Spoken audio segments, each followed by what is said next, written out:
Congo Télévision vous souhaite bonne année à tous. Article 2. Est élu à titre provisoire le candidat numéro 20, M. Félix Antoine Tshisekedi Tshilombo, ayant obtenu 13 215 366 voix, 366 des suffrages valablement exprimés, soit un pourcentage de 73,34.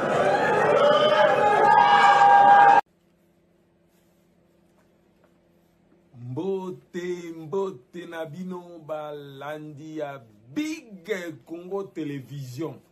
Eza ngawa bino Jika Ana. Autrement dit, José Koko Nimangoudi. Vraiment, gloire et louange ya Kolonabiso Oyo Azali maître ya circonstance pe maître ya temps.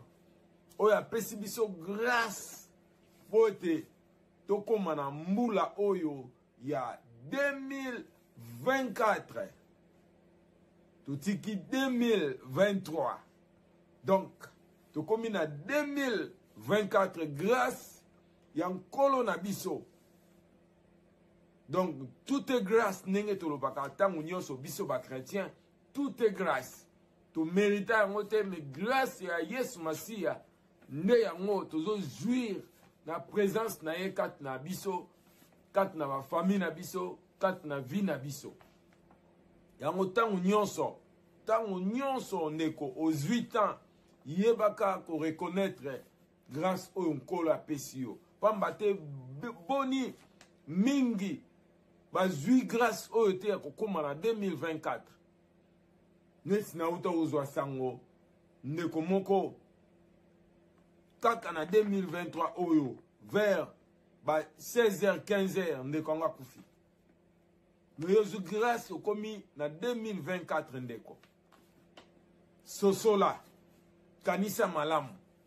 Tika ete 2024 oyo ozo ba résolution ya malamu. Quand je parle de résolution ya malamu, ce qui 2023 oyebaki no Yesu tendeko. Eza défaut. Pe eza faute munene, faute grave. Joa makasi. Sosola yamba Yesu Masiya comme Seigneur. Pe mobiki sinayo na vie na yo. Il n'est jamais trop tard. Il n'est jamais trop tard. Ce qu'on va dans la direction opposée, changer de direction. Yamba Yesu comme Seigneur et Sauveur na bon moïna yo. Na yango, na souhaité balandia big et Congo nyonso partout au Bokutani. Bonne année. Bonne année na bino nyonso.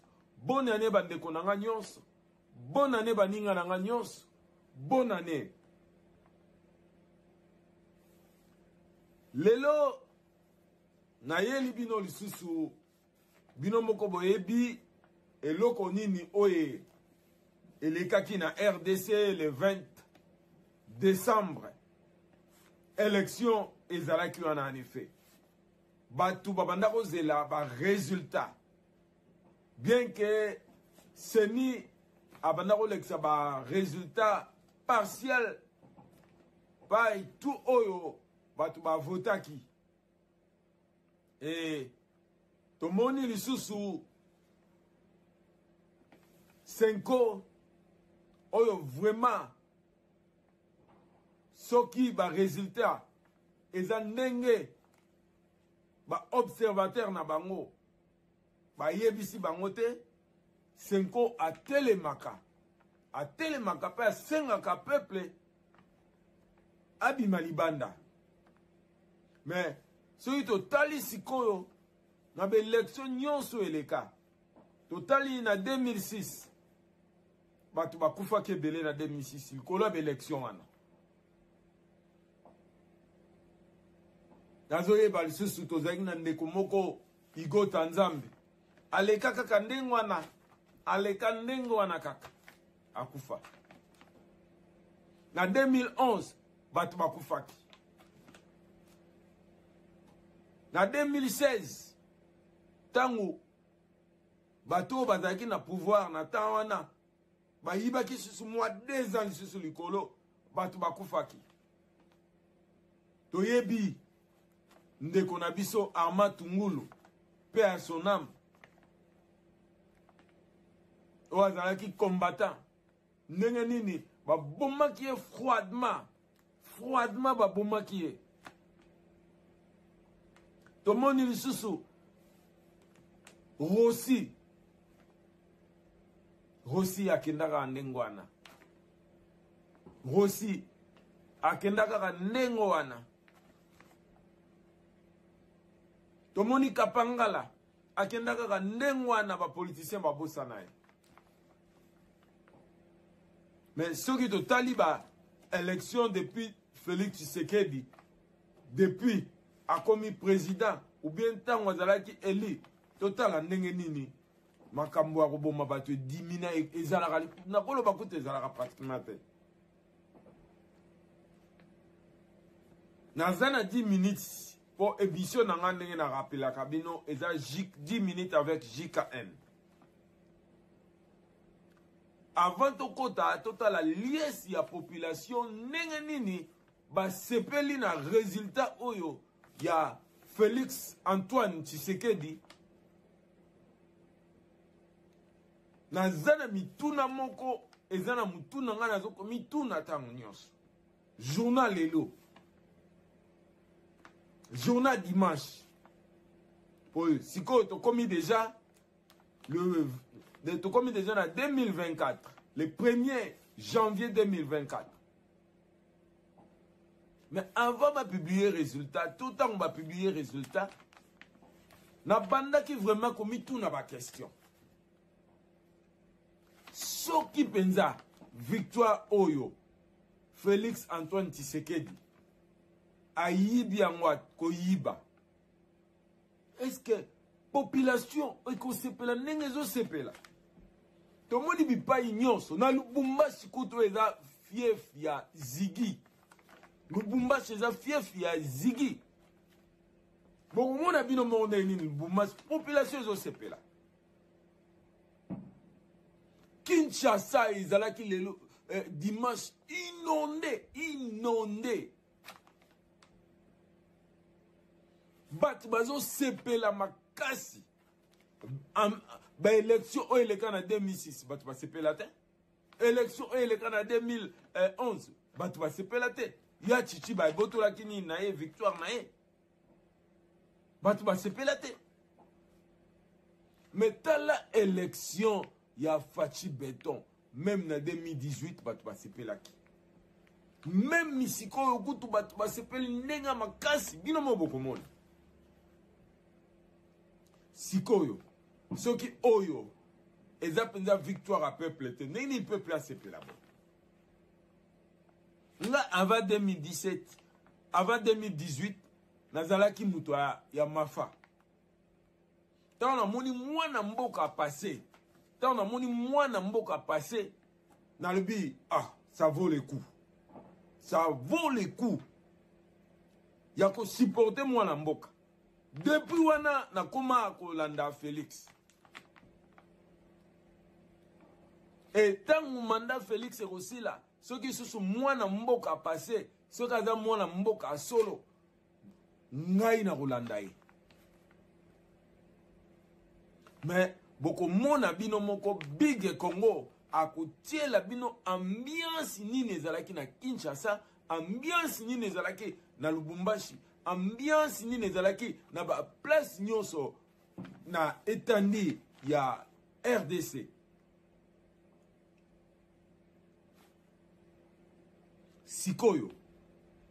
sikoyo totala nanu tokotala ba opposant surtout Mafa yepel amati na créneau pour rejeter ba résultat oyo et na yoki vraiment salinga pasi na yoki muta Ziggy azolo bango babanda ko meni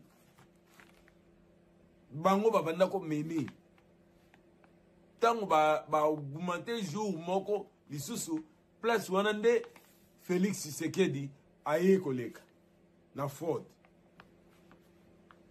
Bokozo babiso te. Ata ye zigi abanda kokoloba kozo bate, mais biso peuple bokozo babiso te. Et ce n'est pas Félix Tshisekedi qui a gagné. C'est le peuple qui a gagné. C'est le peuple, je le dis encore, c'est le peuple qui a gagné ces élections. Parce que comme on a le peuple sepeli.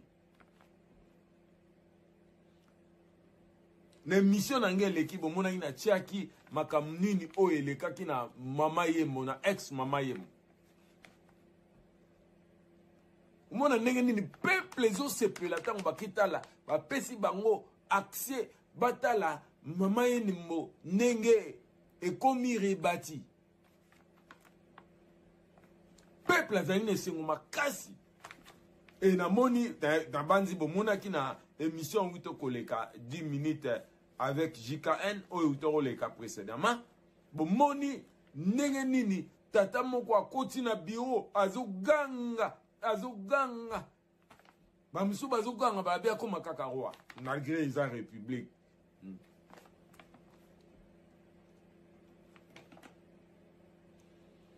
Vraiment na makambo mingi ya koloba te na émission en lelo analyse na sali na proclamation ya ba résultat Mukwatomolo a gagné.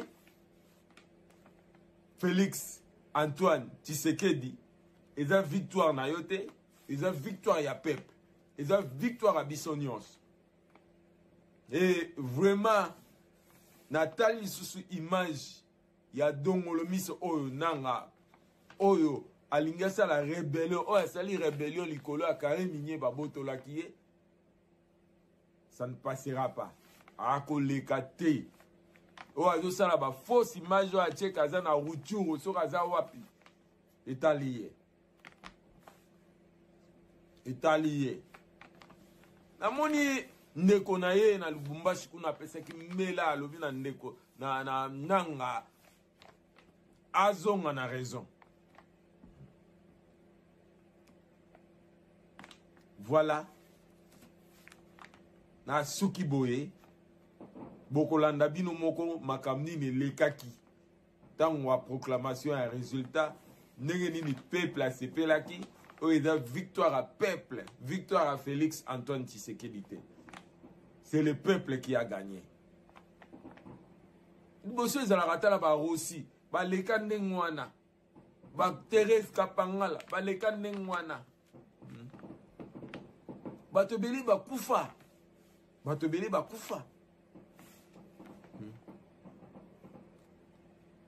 Nesko makamwane ezalaka te oko marché ndenge olingi mboka dernièrement ça fait lobby Nathalie na chaîne moko awa na poto chaîne wana zoloba RDC croissance ya 9%.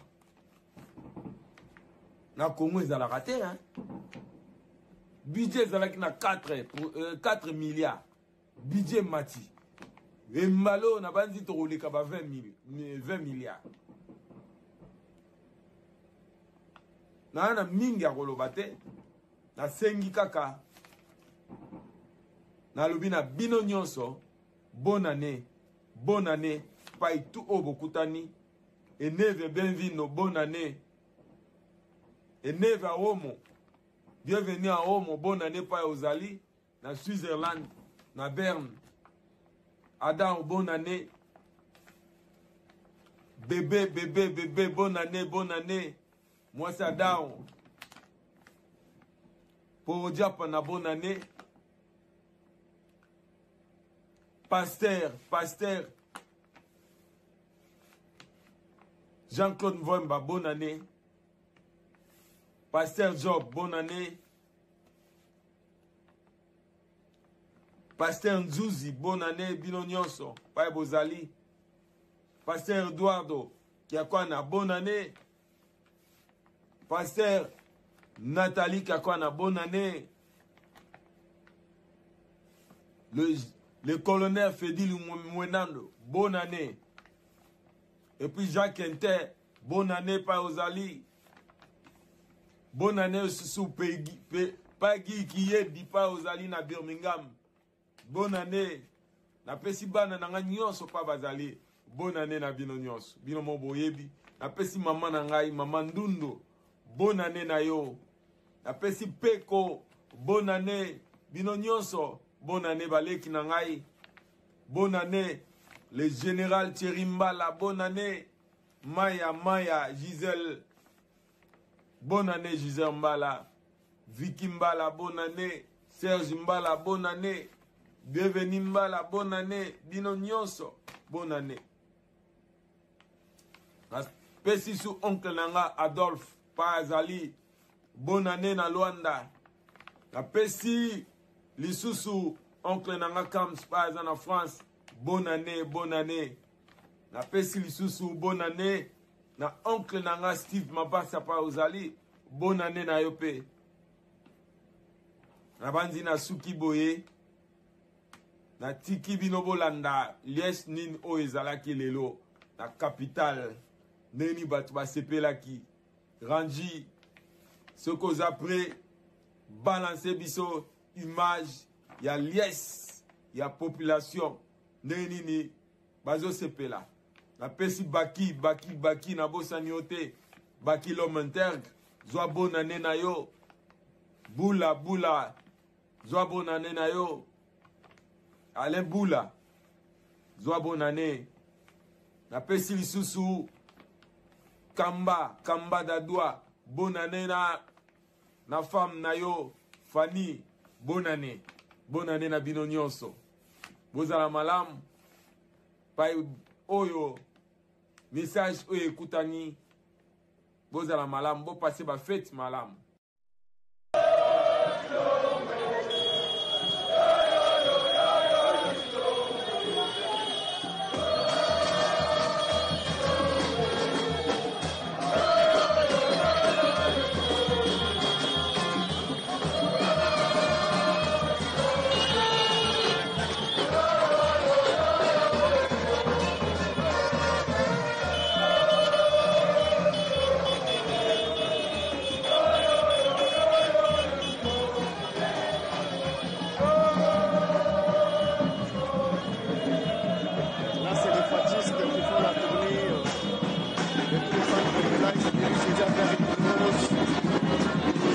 Dépasser la mairie de Lubumbashi.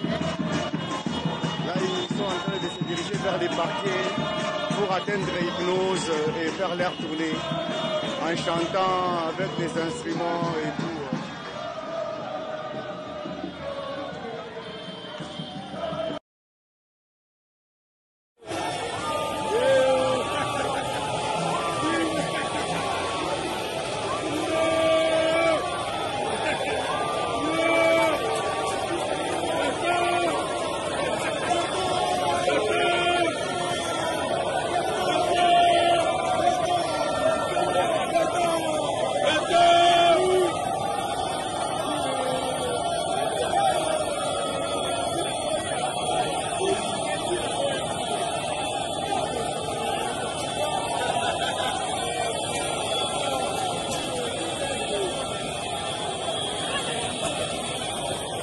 La Senko est revenir à la raison, c'est ce qui est plus important pour le peuple congolais. La Senko a cessé de prêcher la politique des terres brûlées. Nous pouvons dire coup de chapeau à la Senko puisqu'ils connaissent bien les réalités de ces élections. Donc ça c'est la vérité des urnes. Il n'y en a pas deux. Et je sais dans l'histoire de notre pays, on n'a jamais bâti un Tshisekedi aux élections. Rappelez-vous en 1992 avec Thomas Kanza. L'histoire vient de se répéter encore en 2020. C'est difficile de battre un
Kipachi, Yoyoki, Fayulu, Amemi, Mapebe, Yamaba, Namamba.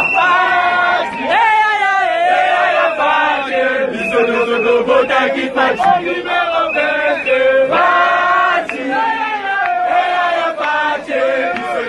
Vota Kipachi, Yoyoki, Fayulu, Amemi, Mapebe, Yamaba, Namamba. Ce 20 décembre 2023 a consacré envers et contre tout, sauf votre patriotisme, votre détermination et votre foi en le devenir de notre nation, le rendez-vous de la réaffirmation de notre identité et de notre fierté d'appartenir à ce beau pays, la République démocratique du Congo. Vous vous êtes mobilisés comme un seul homme pour ces élections. Ceci dans le but de porter à la maturité et de consolider notre jeune démocratie autant que pour préserver notre unité nationale et défendre l'intégrité de notre mère patrie. Pour cela, vous avez rejeté avec force et vigueur toutes les tentatives et actions de sabotage de ces élections. Vous avez bravé les intempéries, les distances, les menaces et autres démotivations. Vous vous êtes levés, transcendant vos vulnérabilités et difficultés. Pour certains, le poids de l'âge, et vous vous êtes rendus au bureau de vote tout en faisant preuve d'une patience exceptionnelle et inouïe afin non seulement d'exercer votre droit légitime de choisir librement vos dirigeants, mais aussi et surtout afin de sauver notre pays du chaos auquel nous prédestinaient les ennemis de notre paix et de notre prospérité et dont les plans macabres, d'ores et déjà planifiés, n'attendaient que d'être mis en exécution en misant sur une prétendue naïveté du peuple congolais. Peuple congolais, ezalaki likambo ya madele. En effet, ces élections étaient l'occasion de défendre notre terre.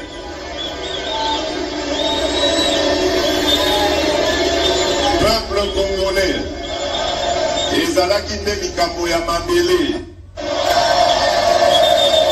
En effet, ces élections étaient l'occasion de défendre notre terre, ce précieux héritage que nous ont légué nos pères fondateurs après l'avoir farouchement défendu au prix de leur vie, parmi lesquels Kim Pavita, Papa Simon Kimbangu, Patrice Emery Lumumba et ses compagnons, ou encore Joseph Kasavubu, et je citerai aussi Étienne Tshisekedi Wamulumba et ses compagnons.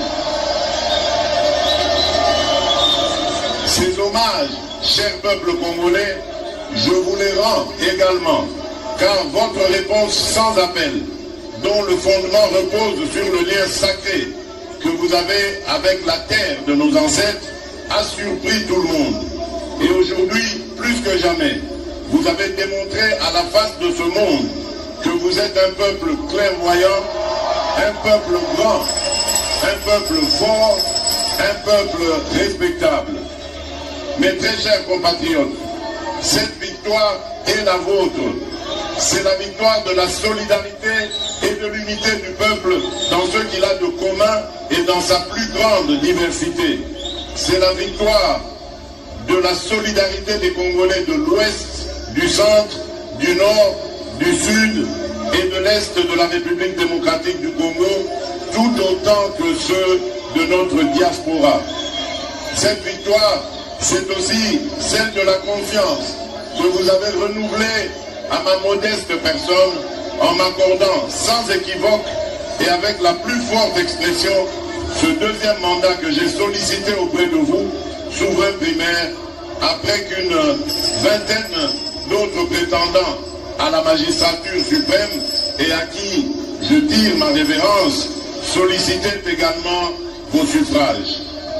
Vous avez cru en mon engagement de ne ménager aucun effort pour que notre pays retrouve sa place de choix dans le concert des nations et que le peuple congolais recouvre sa dignité et sa fierté d'appartenir à ce pays.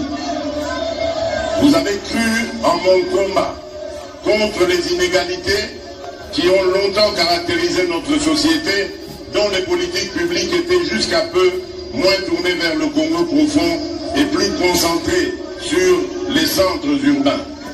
Vous avez donc cru en ma profession de foi, celle du réenchantement de la nation congolaise, initiée dès 2019 et qui veut que chaque Congolais, où qu'il se trouve, en milieu urbain comme en milieu rural, ressente la présence de l'État et puisse tirer profit de l'action gouvernementale ainsi que de nos richesses communes.